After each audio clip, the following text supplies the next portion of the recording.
Hi, I'm Andrew Strome, and welcome to our continuing series on cutting woodworking joints by hand. Today I'm going to show you how to cut through mortise and tenon joint. In the last video on half-lap joints, showed you how to rip the cheek of a tenon. The skill that we're going to introduce this time is mortising by hand. Mortise and tenon joint consists of a rectangular pocket, the mortise, and a projection that fits into it, the tenon. To cut the joint, you need some basic layout tools. I've got a combination square, knife, marking gauge, a mallet. I like this one for mortising because it has a lot of mass to it and delivers a solid blow. A wide chisel, a mortise chisel, and a tenon saw. I'm going to start by laying out the mortise. I like to come in from the end and leave what's called a horn, because you're going to see that mortising exerts a lot of force on that end grain surface there. And if we don't leave enough material to support it, there's a possibility that you'll split your stock. So I like to come in about 1 inch. And then my mortise is 1 3/4 inches long.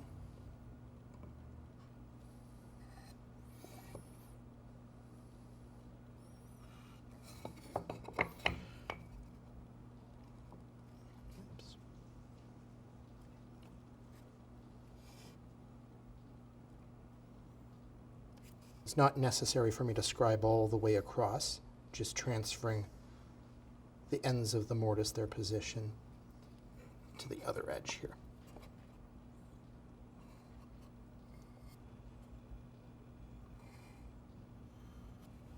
I'm working with 3/4 inch thick material, so my mortise is going to be 1/4 inch wide. I've got my marking gauge set to 1/4 inch, and I'm simply going to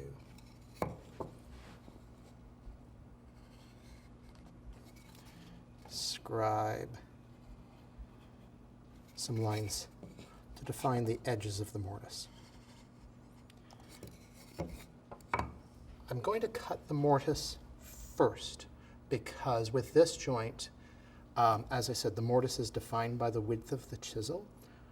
It's much easier for me to adjust the tenon to fit the mortise rather than the other way around. This is the setup that I like to use for mortising. I have a hand screw here, which clamps the wood on edge very stably. And it also provides some support. Mortising involves a lot of leverage, and that just helps minimize the chance of the wood splitting while I'm cutting that.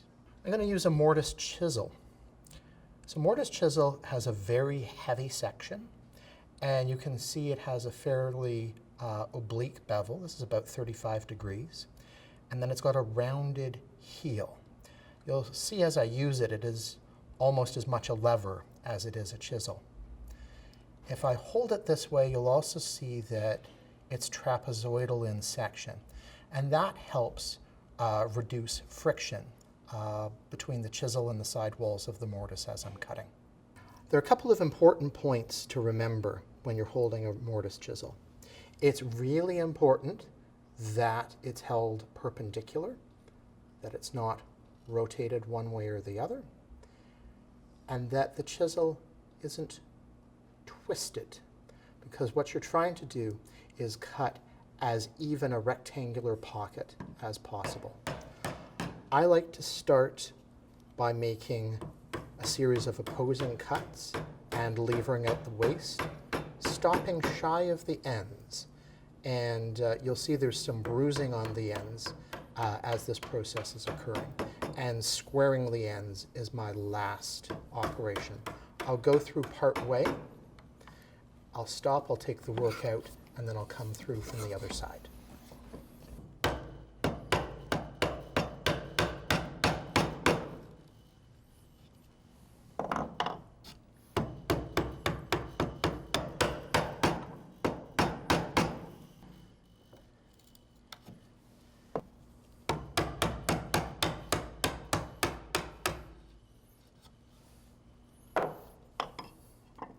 So we've got our mortise cut.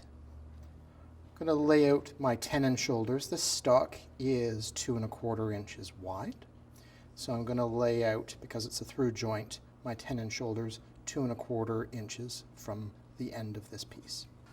So I'm using a knife because I want a nice, crisp shoulder line.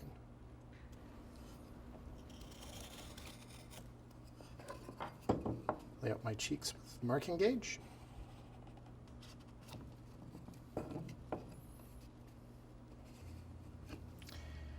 Now I'm ready to cut my shoulders. So I'm going to use my wide chisel to incise these shoulder lines.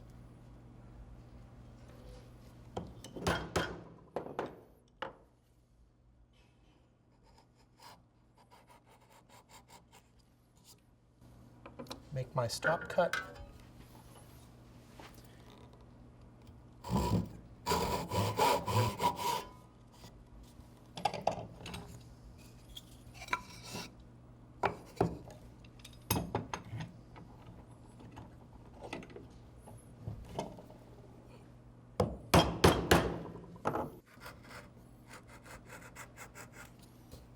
So now I'm going to use my tenon saw to make my cheek cuts. I'm going to start at this corner and define this cheek cut right here. I'm going to turn the workpiece around and do the same thing on the other side so that I'm left with a V of material holding the cheek in place. And then I'm going to clamp the work right up and down in my vise and cut straight down. And now, because I've defined those cuts along each edge, and they've met in the middle, along the end of the workpiece, I can rip straight down, and the saw is going to follow the path of least resistance. Did you hear it change pitch as I got towards the end of the cut? There we go. Okay, now I'm going to do the same thing on the other cheek.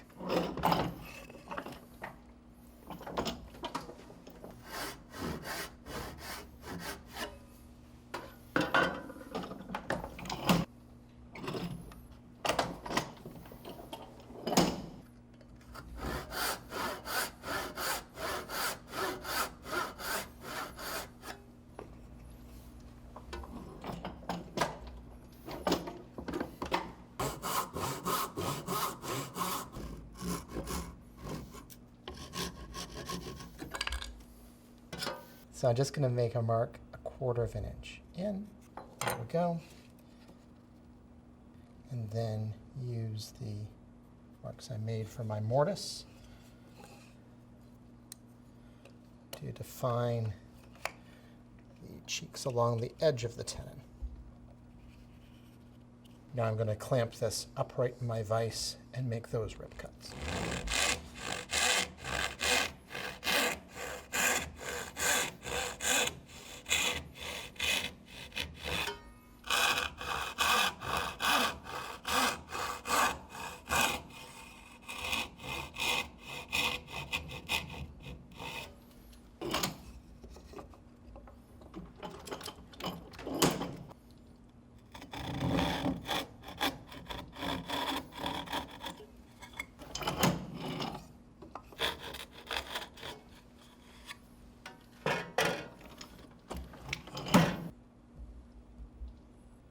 So I've tested the fit, and the tenon's just a little bit heavy this way, and I have some debris along one shoulder to clean up.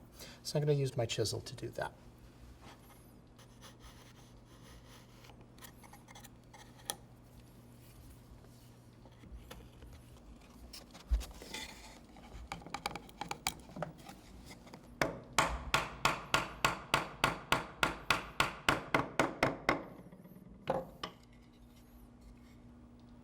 So there you have it, a completed through mortise and tenon joint. What's nice about it is that the parts are almost completely flush, a little bit of the work with the plane to bring this down. And the rail, which is the component that the tenon is on, it isn't twisted.